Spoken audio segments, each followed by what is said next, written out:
Star Wars 7x7 episode 2474. It's another Mando Memos episode, and we're going to be talking about Ahsoka Tano today. Her episode and her appearance in The Mandalorian actually probably tells us more about things that are not related to Ahsoka Tano than it does about her herself, and I will explain. Punch it.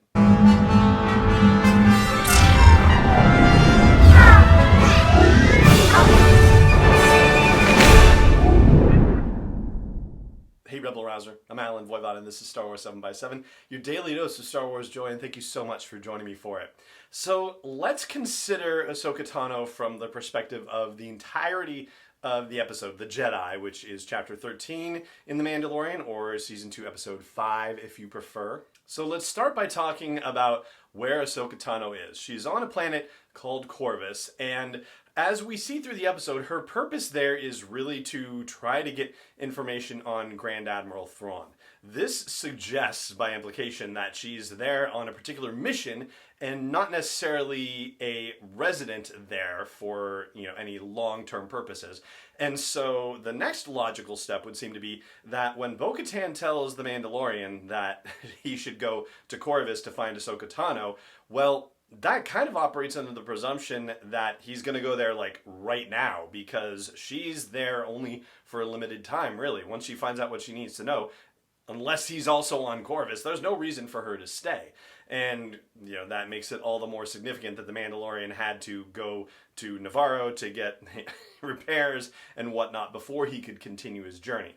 But the implication is that Bo-Katan may be in some sort of contact with Ahsoka Tano on a regular basis for her to know what Ahsoka's movements are in a more finite time space. And that also makes you wonder whether Bo-Katan has any particular beef with Grand Admiral Thrawn as well, but yeah, that would be something we'd have to consider another time. There's also the city Calidan, which, according to the Star Wars databank, is the place from which the magistrate Morgan Elsbeth rules not just that city, but apparently also the whole planet. According to the Star Wars databank, it's also the whole planet Corvus is under her rule as well. And as we see in the episode, they are laying waste to the forest there, which, we don't necessarily know the purpose of it, but you would imagine that it is probably, some sort of mining operation, some sort of logging operation for materials and support. They don't just lay waste to stuff to lay waste to stuff. Yeah, I mean, they do sometimes, but not of valuable resources generally. Speaking of the Empire, or in this case, I guess the Imperial Remnant. And speaking of this Imperial Remnant, so one of the unusual things that was spotted in the episode, and it's very faint and hard to see, but on some of the armor that you see in this episode, there are actually insignias for the 7th Fleet. And the 7th Fleet is the fleet that's commanded by Grand Admiral Thrawn, and so naturally, you would expect this magistrate to have some information about that if she's got 7th Fleet regalia in and around her purview. And I think it's fair to say that the magistrate is rather high up in a knowledge chain, because if Ahsoka is coming after her and asking her where Grand Admiral Thrawn is, if Thrawn is trying to keep a low profile, then it's very likely not a lot of people know his movements, know his location or position. And so Ahsoka probably also, by the time we see her in this episode, has been on the trail of Thrawn for a while, because this is going to be something where she's going to have to trace rumors and, whisperings and all sorts of other minutiae that might start giving clues before you can make the connections to the people, to work up a ladder of influence and so on and so forth. And so it suggests, like I said, that Ahsoka's been at this for a while and may be nearing a significant breakthrough in her search. So that's what we can logically presume or intuit, or at least presuppose, if you will. How many synonyms can I come up with for this? For Ahsoka and what she's been doing, since we last saw her in canon. But there's also the element of her interaction with Grogu, and that is revealing in its own way as well. Now, just for the quick refresher, it's at the end of Season 5 of the Clone Wars TV series, The Clone Wars, not just Clone Wars, where we see Ahsoka leave the Jedi Order, and Season 7, the season that debuted on Disney+, shows us what happened to her after that, and takes us all the way through the Order 66 implementation.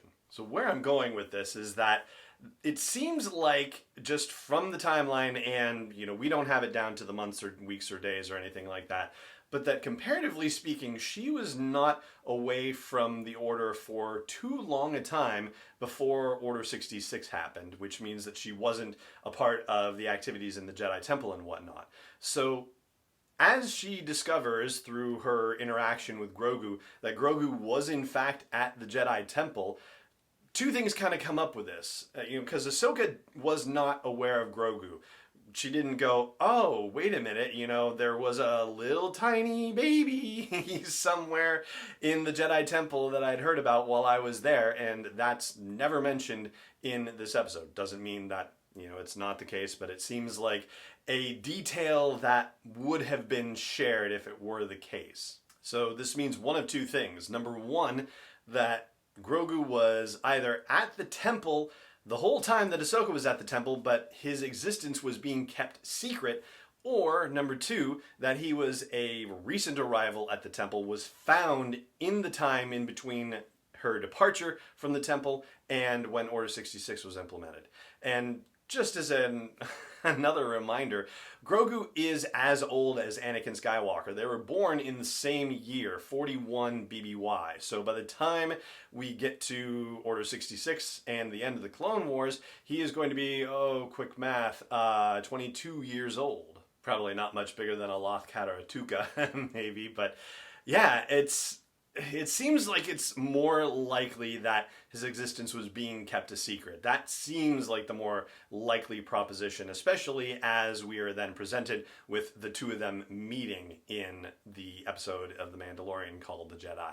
And that is pretty much everything that we learn about Ahsoka in the course of that episode, except for, of course, the fact that a decade on from the events of Star Wars Rebels, when we last saw her in Twilight of the Apprentice and the World Between Worlds, that she has become a much more accomplished light side Force user, can't say Jedi. And you can also tell that she is, different from the Jedi in the sense that the Jedi certainly operate under a principle of you do the least amount of harm as possible, and whereas Ahsoka is, not trying to do the most harm possible or anything like that, she certainly is not operating with the same limits that she would have had she been a part of the Jedi Order still at this point. And there you go. That is going to do it for our Mando Memo episode on Ahsoka Tano and what new we learned about her as a result of the events of Season 2 of The Mandalorian, and a lot of the stuff that we learned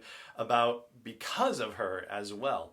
And it just remains for me to say thank you so much for joining me for this episode, as always, and may the Force be with you, wherever in the world you may be. Star Wars 7x7 is not endorsed or sponsored yet by Lucasfilm Limited, Disney, or 20th Century Fox, and is intended for entertainment and information purposes only. Star Wars, the Star Wars logo, all names and pictures of Star Wars characters, vehicles, and any other Star Wars related items are registered trademarks and/or copyrights of Lucasfilm Limited, or their respective trademark and copyright holders. May the Force be with them. All original content is copyright 2021 by Star Wars 7x7. We hope you love it.